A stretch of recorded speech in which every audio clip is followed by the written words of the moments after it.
Welcome to the Eagle versus Kiwi podcast, a show about living in America from the perspective of a New Zealander. This is show number 1. Man, I've been trying to, this was an idea that I kind of came up with a couple of weeks ago that I wanted to do because I thought it was a good idea and, why not? It's the question I get asked the most whenever I run into anyone on the street or when I'm working or when I meet someone new. It's always, what's it like in New Zealand? Is it different? What's different? And I do have a script that I have memorized and molded and perfected over my past 4 years of being in America. It's the same. How did you end up here? I have a script for that. What do you think? What do you think of wherever I'm living? Pittsburgh, Portland, Austin. What do I think? I have a general script that I have perfected over the years. So I thought I'd put a podcast together. It was kind of a light bulb moment. I was kind of sitting around and thinking about what I can do for the other podcast that I have, the Honor and Conquer podcast. I said, well, why not just do an offshoot and just talk about my differences in from New Zealand to America and how they are different. So this is the show, Eagle versus Kiwi podcast. If you don't know the significance of the eagle or the kiwi, then I don't know what I can do for you. The eagle is the mascot of America. The kiwi is the mascot of New Zealand. That's basically it. So I thought this podcast will be about if I was ready to leave America. If I was ready to leave. And it was in the summer, mid-year of 2013 that I visited America, paid a visit to America with Megan, who is now my wife and at the time my girlfriend. We went to her hometown of Pittsburgh, Pennsylvania. It was insanely cold, which I wasn't ready for. But I loved American life. I loved it a lot. How everything was cheaper here in America compared to New Zealand. Everything's a little bit more expensive, but cost of living is expensive. You do make a little bit more money in New Zealand, but it's to match wherever you're living. And even then, when it's somewhat matched, and I use air quotations for that, you still don't make enough. However, here in America, it's what I'm learning now in my 4 years, it's state by state. So, you can make more in one state than you do in another. And we've definitely found that out since moving to Austin. Compared to Portland, Austin is easy. We can survive here in Austin. In Portland, we were barely making it. But that's another story. That's another podcast. But going back to leaving New Zealand to America, to come to America, to move to America, I didn't think about it. Honestly, it didn't sink in.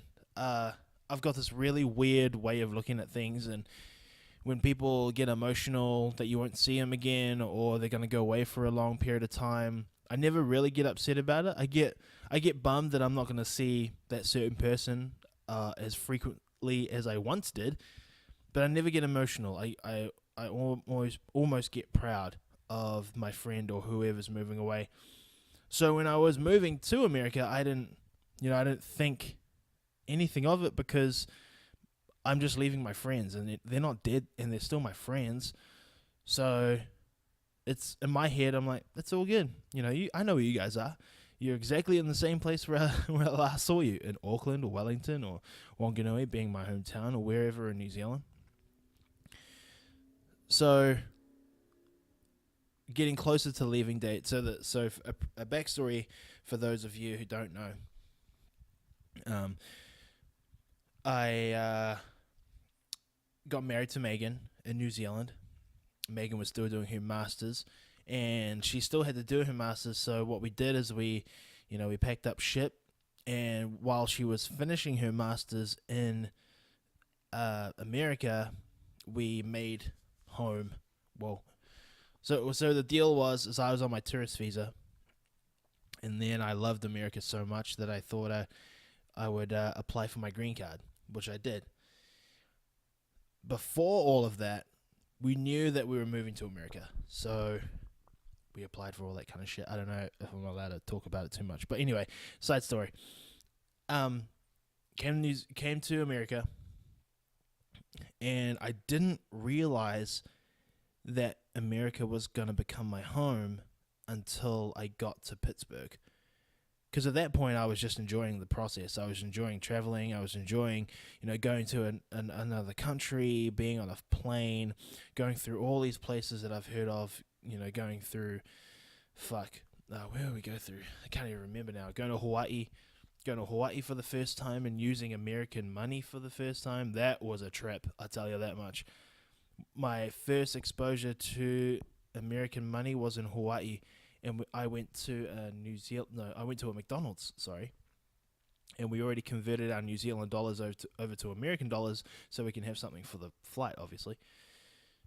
So jumped on, went to McDonald's and looked at the prices, and they were all like $2.62. Like, for something, just an example, I can't remember. But I remember specifically seeing like 62 cents. And I remember being freaked out by that. Because that's like 62 cents. What's 62 cents? And I've never, in New Zealand, so the coin structure in New Zealand is, okay, the lowest denomination is $10, 10 cents, sorry, 20 cents, 50 cents, $1, $2, and then your bills, 5, 10, 20, so on and so on and so on. So everything was rounded up to the nearest dollar in New Zealand. So nothing was ever... Oh, sorry, I hit the microphone on there. Nothing was ever an odd number or an even number. It was just, if it was $2.50, it was $2.50.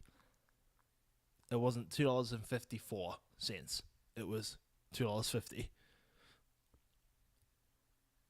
Or $2, or even if it was even if it was because we got rid of the 5 cents, even if it was $2.54, they'd have to round it down, so it'd be just $2.50. I'm just realizing this now, but yeah, we got to Hawaii, we got to Pittsburgh, and after 2 days of traveling, I realized that I'm not in New Zealand anymore. I can't work. I have no money. I'm living with my in-laws at this point now. What the fuck am I going to do? Megan got a job. Megan was doing her studies on the side as well at the same time. But what am I doing? What am I going to do in America? I have no idea. And I had to get comfortable real quick. What I did was, if I wanted to know something, I would find like a course, like an online course, but it had to be free because I didn't have any money. So what I did is I went on YouTube. I looked up CrossFit stuff because I needed to do workouts at home. So I looked for workouts at home to do, found them. I would do these half-ass workouts. I remember my in-laws having these 2 like water jugs, like those massive water filter jugs, filling those up with water and just doing really weird deadlifts with it, just overhead squats with it. It was just anything to just keep moving and keep myself occupied, because if I didn't, I would sit around all day watching American TV all day, just not being productive at all. And because we were out in the suburbs in Pittsburgh, I couldn't walk anywhere. Like I couldn't just comfortably go for a walk. I mean, I could, but it would just be the same houses that would look the same. Like stereotypical house, like American white house. They all look the same. Those cookie cutter houses is what I've heard before, the expression. So I would go on YouTube if I wanted to know something about nutrition, specifically the zone diet. I went on to YouTube and found a like a zone tutorial on why it's important or why people prefer it to do that. So I started learning about it. I started learning about nutrition. There was an online seminar that was done by Matt Chan, CrossFit athlete Matt Chan, and it was in like in a 4 or 5 part series. So I said, fuck it. I've got all this time on my hands. I'm just going to learn stuff. I need to learn something. I don't know what I'm going to learn, but I just need to learn something. I've got all this time on my hands. I need to make the most of it. Along the way, again, having no money, I would always take the pups out for a walk. Realizing now that I am so far away from New Zealand and I am missing my friends. Like it sunk in really quick. I didn't really think about it at all. Didn't really take a lot of time to catch up with my friends or anything like that, because I got this weird perspective, and I still have it to this day, that my friends aren't dead. They're just moving away for a long time. I'll see them again. I just don't know when. But thankfully for Facebook, Instagram, all that kind of shit, made it possible to keep up with them. With my mum, I do video chats and everything. So home is always there. I'm just not there, if that makes sense at all. So year is over. This podcast is really, really short. I want it to be on purpose. So years gone by. 2013 is done and dusted. I've got my green card. Spent an entire year doing nothing. CrossFit gym took me in. At CrossFit in Cranberry Township, CrossFit TPA, they took me in. They gave me a job. They let me work out there for free. I loved being a part of that community. I loved it. Like my first year of being in Pittsburgh, I got given 2 types of jobs. I was sponsored by a supplement company named About Time, headed by Devonine Shoemaker. She flew me out to jobs, paid for me to live at to stay at these hotels, really nice hotels. I worked at the CrossFit Games. I worked at the CrossFit Regionals. I met so many great people through those avenues that I'm still friends with today. And working at Lululemon in Shadyside in Pittsburgh, Pennsylvania, that was my first real job. Working with athletes, meeting new people, I knew that I was going to be okay. Because when I moved to America, I was scared. Of course I was scared. My heart was pounding. But once I found my friends and once I found my place within Pittsburgh or within my life and as I knew it at that point, it was just a hard reset button on my life. Because at that point, I only knew my in-laws, my brother-in-laws, Megan, and Ollie the dog. Those are the only people that I knew. I didn't have any people outside of that. But I knew that it was all going to be up to me and how I created those connections for me. Meeting my friends, meeting new people. I knew it was all going to be up to me.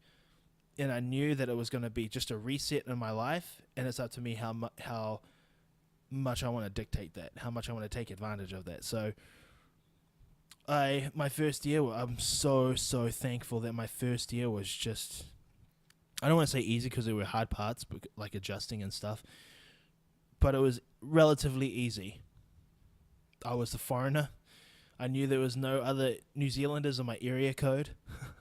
I knew for a fact there were no New Zealanders in Pittsburgh. I knew it. I knew that there wasn't. But I somehow made it work. I'm still making it work today. I've lived in 3 different places. Pittsburgh, Portland, and Austin. And I'm still doing the same thing. Every town I move to, it's just a hard reset on the life that I want to create. I think that's I think that's the ultimate goal. And it goes back to what I would learn in, middle school or primary school. Treat those how you want to be treated. And it's nice. I just want people to be nice to me. So I'll be nice to them. All right, guys. I think we'll cut it there. We'll talk about some other stuff. We'll talk about, in some other episodes coming up, coming to America, immigration statuses, and how that went. Jeez, that was a long process. Making America my home. We'll talk about my life in Pittsburgh, like in more detail. The most questions I get asked all the time, and heaps more, like a lot more. So make sure you keep listening. I know this is episode number 1. I purposely wanted to make this short. And if you have any feedback for me, if there are any questions that you have for me, just let me know, and I'll answer those questions on air as well, because those are very, very fun. All right, team. Thank you very much for listening. I'm out.